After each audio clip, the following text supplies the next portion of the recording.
Hey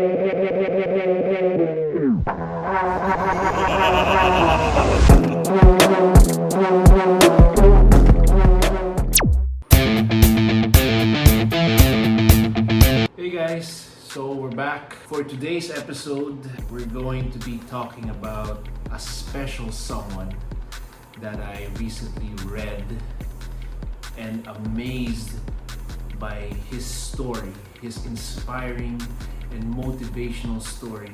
And I'm going to be reading to you the summary of his story because his story is pretty long and it's kind of complicated, so I summarized it all for you guys in my notes so that I'm able to tell it in a much more clearer way so that I don't screw up the story. Alright, let's start. Have you ever heard of a dude named Christian Craighead? Have you heard of this guy? Familiar?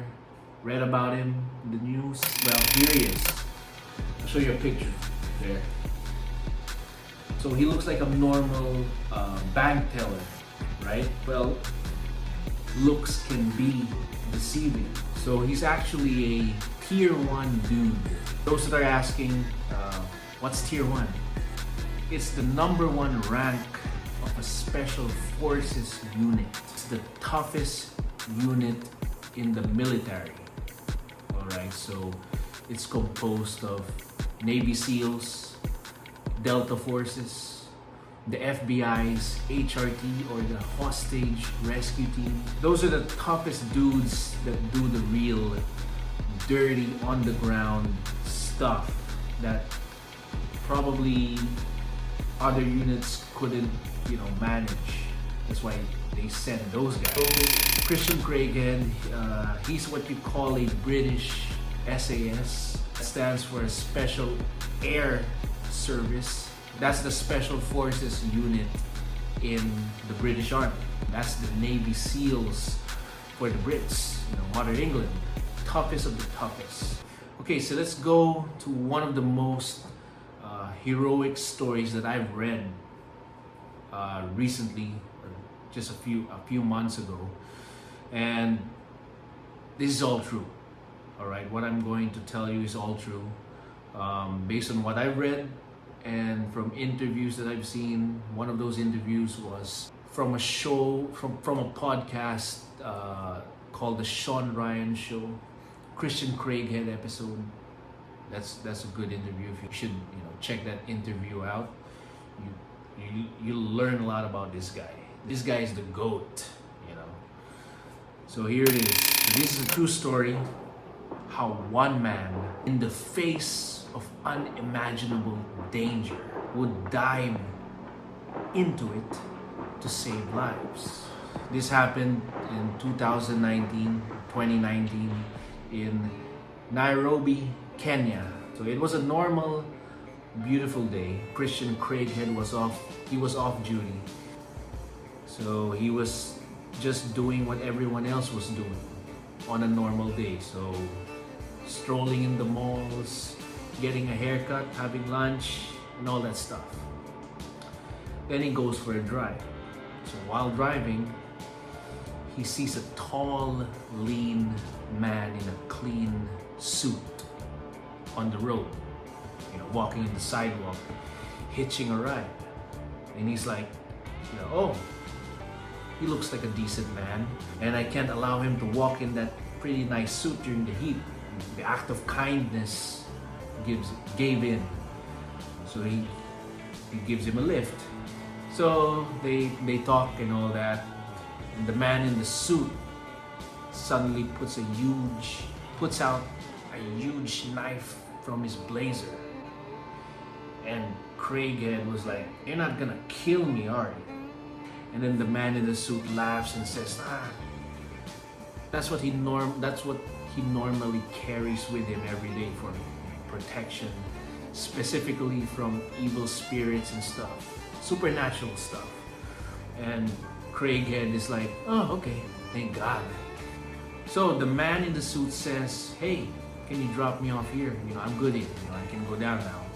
So they stop. The car stops, and Craighead says, you know, alrighty, off you go. You know, have a good day. And then the man in the suit opens the door, starts getting off the car, and he suddenly stops halfway out of the car and pauses. And Craighead, you know, looks at the man in the suit, and with a different tune of voice, the man in the suit says something like "God be with you today." Then leaves the car and closes the door and walks away. Off he goes. So, you know, Craighead is, you know, in awe and shocked because based on his interview with Sean Ryan, he actually thought that it was a guardian angel from heaven who took human form to warn him in like advance, to indirectly telling him that, you know, he will be with him when the danger comes. Okay, so now for the real deal. January 15, 2019. Okay, this took place in Dusit D2 complex. That's in Kenya, Nairobi. So it's the afternoon, people are having lunch, enjoying their late lunch. This is where real stuff happens. There's this mysterious man in black military uniform, walks in the middle of a restaurant where people are eating. And this is the disturbing part. He was wearing a suicide vest, so he had bombs in his vest, and he blows himself up in the middle of the crowd. You know, the people in that restaurant were afflicted. And in the entrance of the hotel, 4 more assailants in the exact same uniform, you know, shoot the guards in the entrance. They start, you know, shooting random civilians, whoever they saw, you know, along the way. And unfortunately, the 4 attackers storm into the hotel, you know, start guns and blazing, knocking on doors, executing people. It's a killing spree. So it's pretty disturbing. So back to Craighead. He learns about the situation and he was like, oh, people might be in danger. You know, so I gotta go and check it out. So he drives there alone, parks outside the hotel, hears gunshots, screams.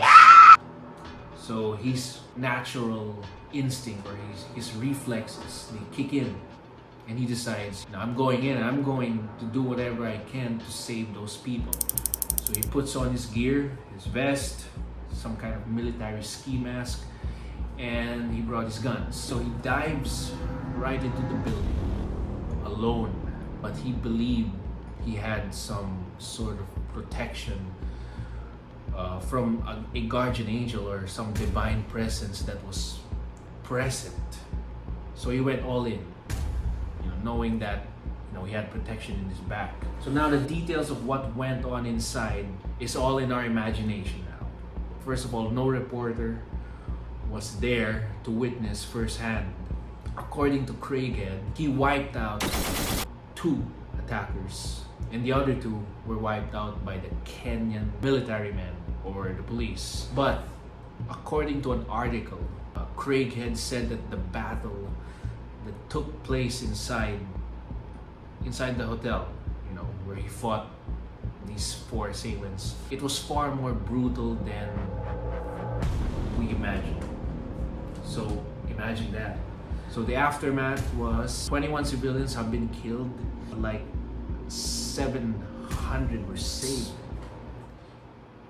I'm so speechless because, you know, for one man to go behind enemy lines alone, that's some natural instinct or some reflex that only few can perform. So, Christian Craighead, remember his name because, you know, he's one for the books, and his heroic story is one of, you know, Joseph Campbell's definition of a hero. Okay, someone who gives his or her life to someone bigger than oneself. Okay, that's an amazing and a very humble dude.